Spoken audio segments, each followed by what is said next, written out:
Hey, what's up, everybody? I'm going to give the entire free world one of these for free today. That's right, kids. We officially made it. Congratulations to everybody for making this possible.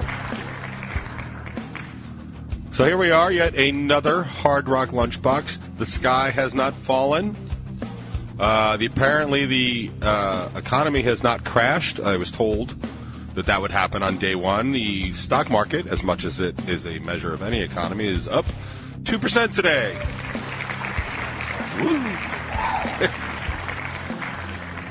I did actually have a lot to talk about, a lot of options, which is funny because that seems to happen when I don't plan on talking about anything specifically. But I wanted to talk about kind of like the QAnon phenomenon because I really feel like it deserves some kind of explanation. And not that I'm an authority on it, but I do read some authorities on it, and I can kind of parlay that into a top 20 if I felt like it, especially the fact that now a lot of the QAnon folks are feeling, like all the reporting is, they're feeling really dumb. Like, oh my God, I cannot believe I believed in the Tooth Fairy all this time. Why didn't somebody tell me? And my answer, of course, is like, I did tell you several times. The Proud Boys have now denounced former President Trump as a failure. like, dude, that was quick, man. I've seen relationships break up that didn't, go that route that fast. So, woo.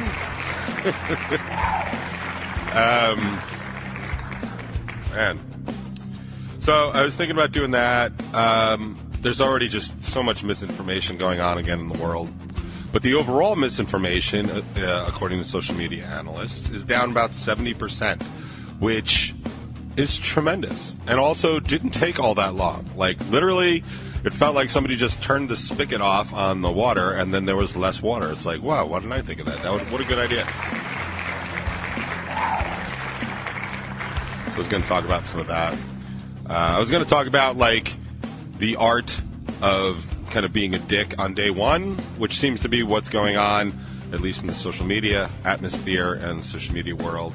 A lot of people being like, oh, well, I'm going to be a dick because you guys were a dick when Trump was inaugurated. And that's simply not true. Like, the level of hatred and disapproval of that man as president grew, kind of the whole time. Like, it did not start here. Yeah, a lot of people were unhappy that he was elected. That happens kind of every single time there's an election. There's winners and there's losers. Like, the losers tend to be like, no, that sucked, right? Like, that happens. And so that's not unexpected. But people will be like, everybody, wanted him to fail right away. Like, no, we did not. In fact, I'm one of the people that was kind of repulsed by him as a person, and certainly as a New Yorker, am familiar with people or intimately familiar with his business practices, including bankrupting the Taj Mahal in Atlantic City twice. I mean, I knew people that lived there and worked there and that kind of stuff. Like, that was not good. That was not good. It's not good when a major place like that goes bankrupt, because what bankruptcy is basically, the first step anyway, is filing for protection against your creditors, which are almost always contractors. Those are usually local people that do work. And as someone that knows people that do contract work for people, like, I know what it's like to get screwed over by people like that. It sucks. It just sucks. And there's nothing you can do. The best you can hope for is like pennies on the dollar of stuff that you've earned. That's not good business. So I did not like him, but I did think that he was outside the mainstream enough that he was going to make some radical changes. I thought he wasn't going to pander so much. I didn't realize how important that narcissistic factor of his personality was going to be, and that sort of let me down. But on day one, I was definitely like, all right, let's see. Let's see what you can do. For me, he earned his level of disrespect from me. And I feel like anybody that's just totally throwing shade at Biden right now should do the same.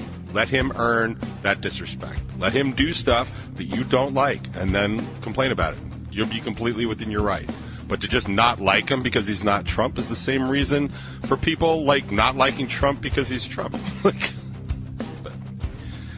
I decided that ultimately it really wasn't worth discussion just yet, because anybody that listens to this show kind of knows all that already, and definitely does not need me to explain it. Although I think the QAnon stuff would be a lot more fascinating, because cults, really, just psychologically speaking, are just fantastically. They're just fantastic to study and to review and understand how the human psyche works. It's what I love about human psychology. It's why I studied it. But I decided that I would sort of just pull away from the political and just kind of deal with more stuff that's kind of going on in, let's say, it's not just my life, but it's something that's going on in my life, and I find that it extrapolates out to a lot of other people. And usually when I talk about things like what I'm about to talk about, I find that people are like, yep. And it's because they're common things. Like they're common things across humanity, depending on the type of person you are and the type of people that you're with and you associate with in your little bubble. And basically the crux of it is this.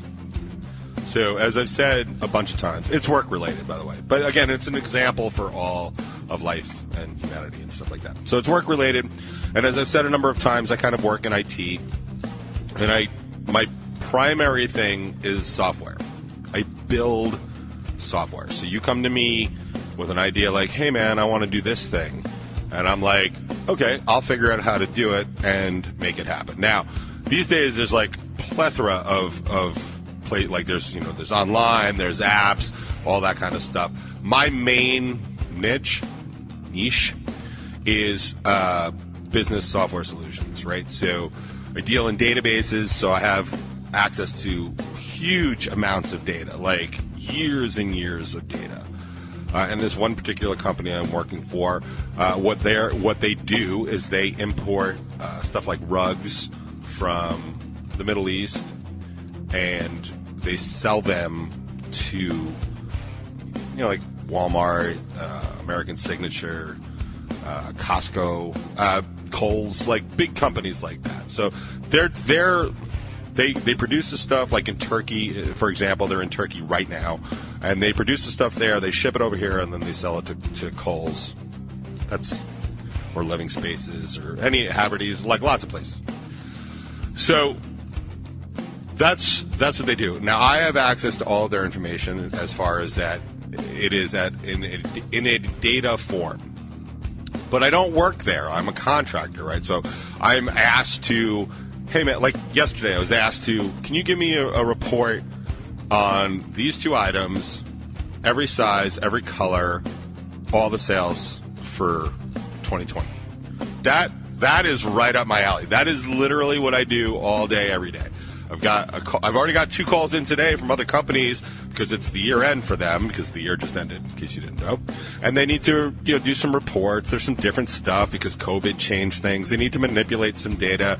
A lot of their stuff is basically there, right? But it's the I need this slightly different because this tax law is whatever. So that's what I do all day. It's really the manipulating and the production of the way data looks. So one of the jobs I was asked to do by this company was to create an inventory report, right? Super simple. What do we have in stock? What's coming in on order? Now, the system they have that they bought is garbage. It's absolute garbage, but for me to write one from scratch, it's a lot of money. It's a lot of money. It's a lot of time. So in my opinion, it's too late. They already messed up. They bought the wrong thing. Against my advice, they bought the wrong system. So all I really do is I end up pulling the data out, running it through my Magic 8 Ball, and sending it back to them. So I was asked to do this inventory report. Super simple. Every item, every customer it's for, the customer number, the amount of stuff we have on hand, the amount of stuff that's on order. Really super simple. So I did it. Took a couple hours to do. No problem. It goes out every single night to everybody that matters at the company. And then I was asked to do one for the Canadian team because they sell to a couple of Canadian stores. But the Canadian team can only see the Canadian inventory. I have no idea why. It's just the way they run their business. And so I did that. Very simple for me. Be like, okay, these are Canadian customers. These are the only ones that are going to go on the report. Bam, send it out. So I tell the Canadian rep, hey, man, They asked me to send you an inventory report for Canada. That's going to start tonight. I say in the email, it's a very simple report. Basically what I just told you. And it'll start coming tonight. If any of the numbers are wrong, it's because the inventory in the system is wrong. So tell, operations or warehouse personnel that the numbers are wrong or whatever. It's fine. So this rep gets the report. The next day, I get an email about yay long. Thank you for the inventory report. These numbers are all wrong. On this report, I'm also going to need this Canadian something number. I'm also going to need its description. I'm going to need to know where everything is and what's in transit to the, which warehouse and what's going from one warehouse to another. None of these things I know. None of these things I have access to. This is the kind of crap that they've been doing like on manual spreadsheets forever because they don't put it into their systems. So I don't have any of this information. But more importantly, and where I'm trying to go with this, is I didn't ask for their opinion on this report. I didn't ask if they needed anything else on it. All I said was like, hey man, here's your report. So it's analogous to this. I don't know where you stand on ham sandwiches. I'm for them. But it's like if I handed you a ham sandwich. I was like, hey man, they said you were hungry, here's a ham sandwich. If you then immediately were like, oh man, there's not enough ham on this, and I'm going to need cheese, and I'm going to need to swap out the mustard for honey mustard, and also tomato would be great, and lettuce. Oh, can you get me another ham sandwich? And actually, could you make that one roast beef, but like with none of the stuff I just said on it, but definitely tomato and onions? And could you make it like on a roll or like a hoagie? That's what just happened. So I had to answer them back, and I said, as I said in my initial email, if there's any quantities wrong, take it up with the operations people. But also, I don't recall asking for any input on the format of the report because I wasn't looking for any. This is the report, and if you would like to not receive the report, I just won't send it to you. But it is the report that you're going to get. Okay, so that's the backstory. I'm sorry that took way too long. The reason I was saying it is because I was telling my kids this story. I was telling the whole family this story, but my oldest was like, why are they even calling you or messaging you? And I answered honestly, and I said, because at this company, I'm pretty much the only one that answers email or phone calls or whatever. And I thought about that, and he was like, but it's, this isn't your responsibility. And I said that in the workforce world that I grew up in, and this sounds really stupid and robotic, but if I am on the to line of an email, I am obligated to respond, even if it's, hey man, this has nothing to do with me, so I'm dipping out. If I'm on the CC line or, God willing, the BCC line, I step away, unless I review it, because if there's something that I need to say, I will, obviously. But I started thinking about this, and I was like, what actually is it about me that attracts that sort of thing? And this is not an isolated, that was just a couple days ago. It's already happened again today with a whole other company. Like this, it happens all the time. And I really started thinking, I'm like, what? Like, should I stop answering the 2 emails? And the answer is no, of course not, because that is the work ethic that I grew up with and define myself as. It's also why I'm, successful at running my own business. Like, I've run my own business for years, and I am successful at it. The only thing I'm not super good at is sales, so I have trouble growing my business, but my business grows from word of mouth, which is one of the reasons that through 2020, while everything else was failing, my business was actually growing. It's because word of mouth and dependability, and probably because I answer the goddamn 2 lines on emails.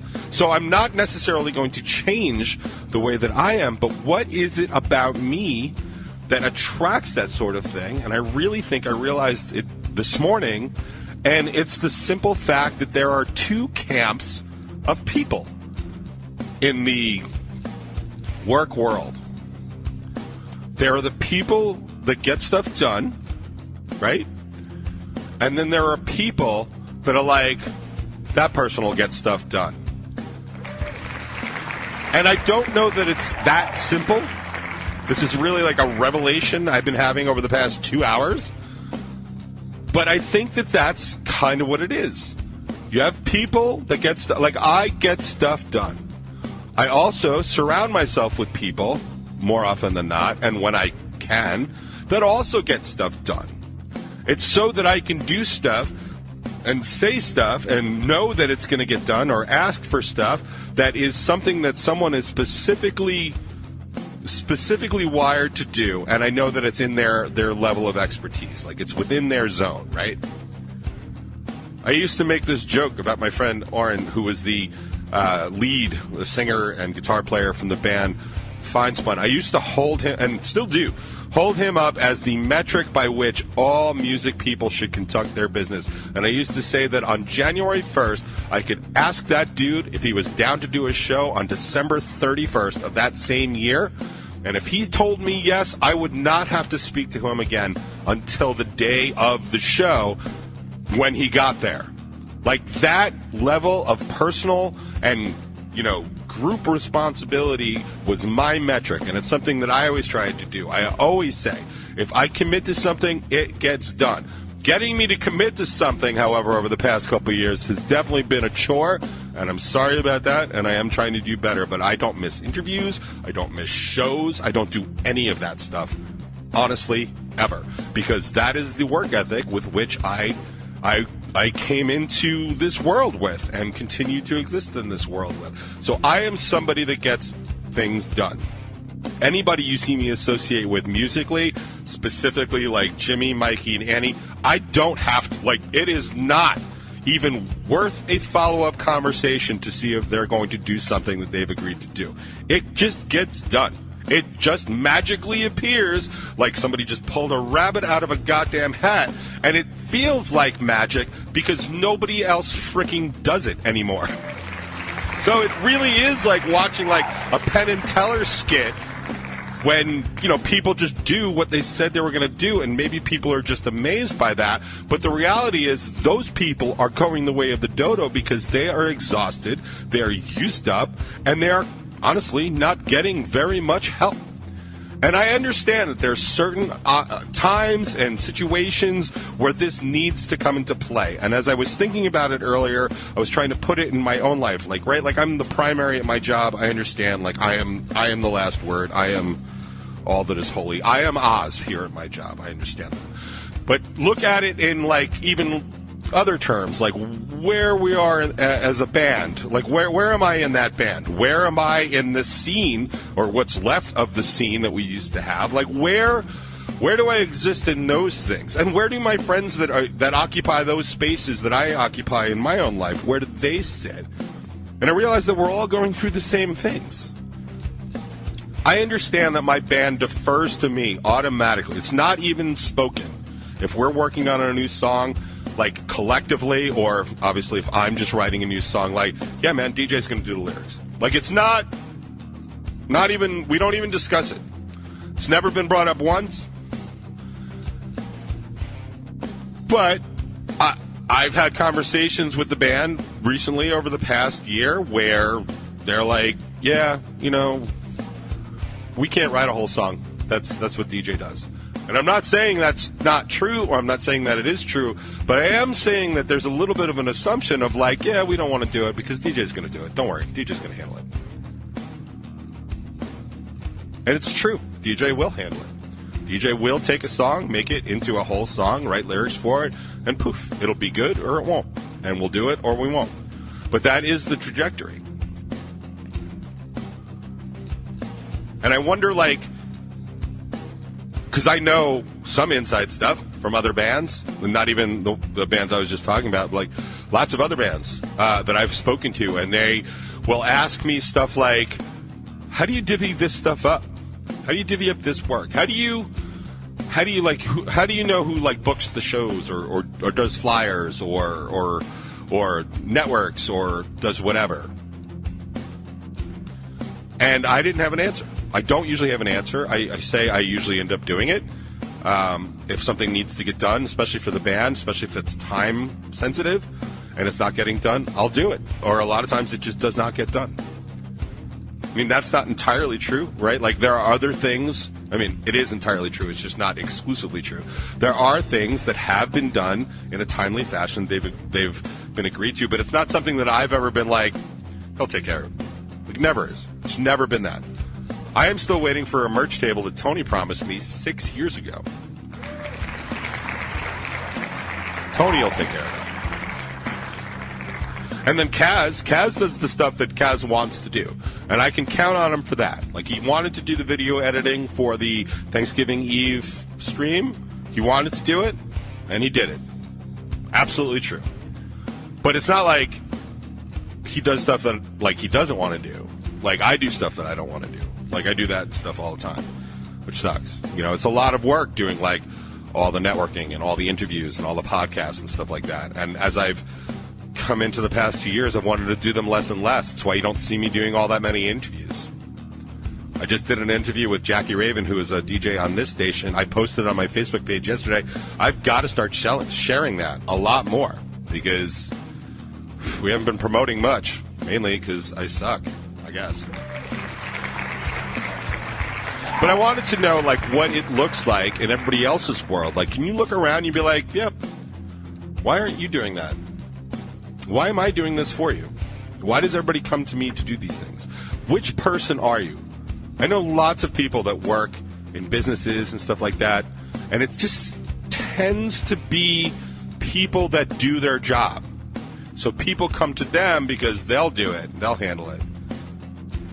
What's it like to be the other side? Like, what's it like to be that other person? I mean, what is... And I'm not even, like, trying to be insulting. I'm trying to literally ask. Wait, is it just like, is it Christmas every day when stuff just magically happens? My drummer once said to me that he was like, we should play the Paramount again. Those are the kinds of shows we should be playing. And I said, yeah, man, you're right. What do you want to do about that? I think I'm still waiting for an answer. But it's not just me. Not just about me. It's about lots of other people. And I feel like I could talk like another 15 minutes. I could probably talk another 25 minutes about this specifically because I haven't thought it out yet. This is literally my thought process. Like, which side are you on? Are you on the side that gets stuff done? Or are you on the side that, yeah, man, somebody else will handle that? I want somebody else to handle that. Where do I sign up for that? If somebody could send me the link to that, send it over to Hard Rock Lunchbox at gmail.com. Send me the link to sign up for somebody else will handle that. Somebody else will handle that.com, or it's probably a .org. You know what? It's probably not set up because nobody else handles it if I don't. I need somebody else to handle it. If anybody's got any ideas, I am all ears. Feel free to join me in the chat, send them in the email, do whatever. We've got to talk about this top 20 thing because I'm not handling that very well. I don't think it's my celebrity status. How's that for a segue? The kids still got it.